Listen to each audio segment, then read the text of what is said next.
Beautiful people, welcome to my YouTube channel. My name is Ohima Tatiana. How are we all doing? I hope you're well. I hope you're taking care of yourselves, and I also hope you are being kind to one another. Thank you so much for tuning in to watch another episode with your girl. If today's your first time coming across one of my videos, I want to say thank you and welcome on board. And if you are already subscribed to my channel, I also want to say thank you and welcome back. So let's get into today's video. Yes, the title, Dark and Ugly. Before I get into the video, I just wanted to put it out there to those that are tuning in for the first time. My reason for starting the YouTube channel is really to honor God. The Lord spoke to me 5 years ago that He was going to use me to heal women.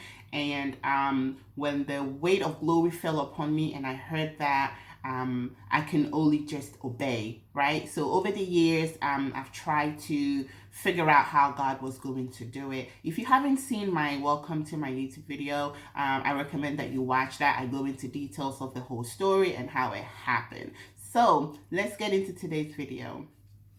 Am I dark and ugly? Y'all think I'm dark and ugly? Do you think you're dark and ugly? Obviously not, right? So this story is, disclaimer, I don't think I'm dark and ugly. I know that I'm dark, but I'm dark and beautiful. So this is a story or about what happened to me during high school. So just a little, let's just pedal back a little bit. 1995 was when I first arrived in the UK with my brother and my sister, and you know, it felt good. We're here, we're feeling that British air. We were starting school, we were trying to find ourselves, and everything was going fine. I finished primary school, I started secondary school. Shout out to anybody watching who went to Copeland High School in Wembley. Yes, that's where your girl went. So I did the primary school when we came, and then I started secondary school. So in high school, right? What we call secondary school here for my Americans is high school. For here, we call it secondary school. And it's coming into my own. You know, those times, just a little backstory, I've always had like really coarse, thick, natural hair. And I remember back in Ghana when my mom would try to relax my hair, and my hair was tough. Like that bad boy would just not relax. After the relaxer is washed, you can literally see the kinks right after it was washed. So maybe that was the hint to not put relaxers in my hair. But you know, so that's the story of, you know, me going to school and trying to figure out who I am, trying to style my hair. And in those days, you know, I used to, you know, have my hair in a ponytail, and then you do the little scoops and you gel it in the front and do the little swirly whirlies and all that good stuff. And I had friends that varied from, I had Somalian friends, Jamaican friends. Actually, my best friend at the time was Jamaican, Nigerian friends. You know, I had a whole bunch of a mix of people around me. And high school was cool. High school was okay. You know, we were a bunch of, how old were we? 13, I think. You know, just trying to come into our own, figure out who we are. And one day, in the playground, one of the Somalian girls, no, it was a Somalian boy. So back in high school, we had, you know how one class is one class, but it's divided into three because it's such a big school. So we had class 6, right? And I was in one of them.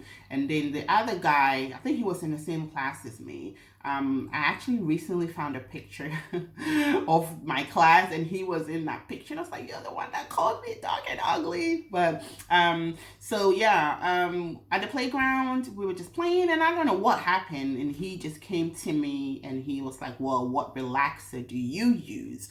And I said, Dark and Lovely. Shout out to anybody who remembered those days, those times. Dark and Lovely, that's all we used to use. I mean, that's the only relaxer that could really relax my hair for about 3 days until it go back to kinks, right? So I was using Dark and Lovely, and I told him that I used Dark and Lovely, and he said, you mean dark and ugly? Oh my Lord. When he said that, I was like, oh, you mean dark and ugly? I mean, obviously, as a 13-year-old, to be told that you're dark and ugly, it was a hard pill to swallow at the time. But for some reason, I don't know if it was my African upbringing, like it didn't really sink in so much. Like it didn't devastate me. I wasn't into pieces. It didn't ruin my day. But it hurt. Of course it hurt, to be told that you're dark and ugly. I wouldn't have minded if it said, oh, you're so black that this and da da da da. But to add the ugly to it, as if ugliness pertained to being black, right? So I kind of just lived life, the best way that I could. But I think somehow at the back of my mind, it must have impacted me a little bit, where I must have thought that I was dark and ugly. But thank goodness to, the word of God, and, surrounding myself with people that look just like me, people who thought well of me, and me thinking good of myself, that I didn't allow it to ruin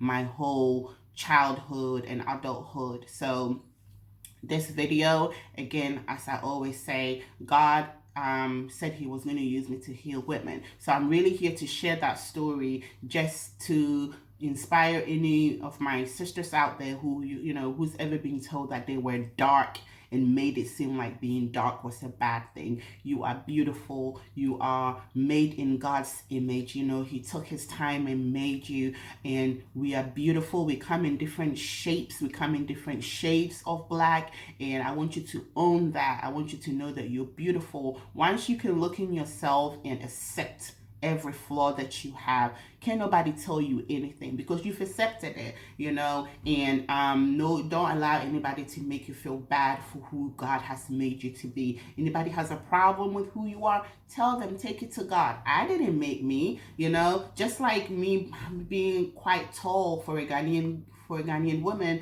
I was always told, you're so tall, you're so tall, you're so tall. But I could have let that bother me and be walking around all hunched up and not living my best life. But no, I just said, take it to God. I'm going to live my best life being tall and being fabulous and being dark. So I don't regret being the way that I am. I'm beautiful, and I want you to say to yourself that you're beautiful. If you're a little black girl that's watching, I want you to know that you're beautiful. Your hair is beautiful. You are awesome. You're made in God's image. You are, fabulous, and you're fearless, and you're resilient. And I think if we can rise up and make these affirmations to ourselves, then there are bad people everywhere. We're going to encounter even friendships that don't necessarily find us to be beautiful because of the color of our skin. But if we can accept who we are and know that God made us in his image, I think it's an insult to ever say anything bad about yourself, because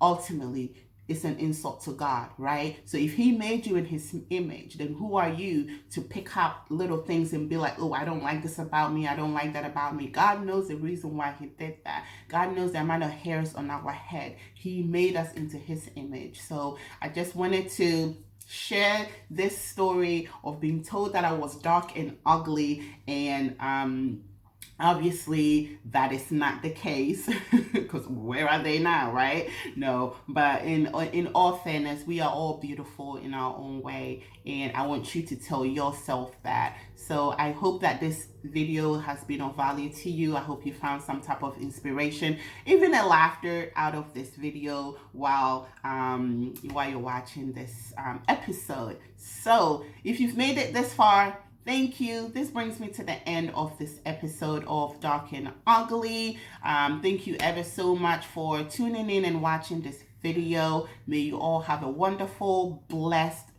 fruitful day. And until my next one, do what you love what you do.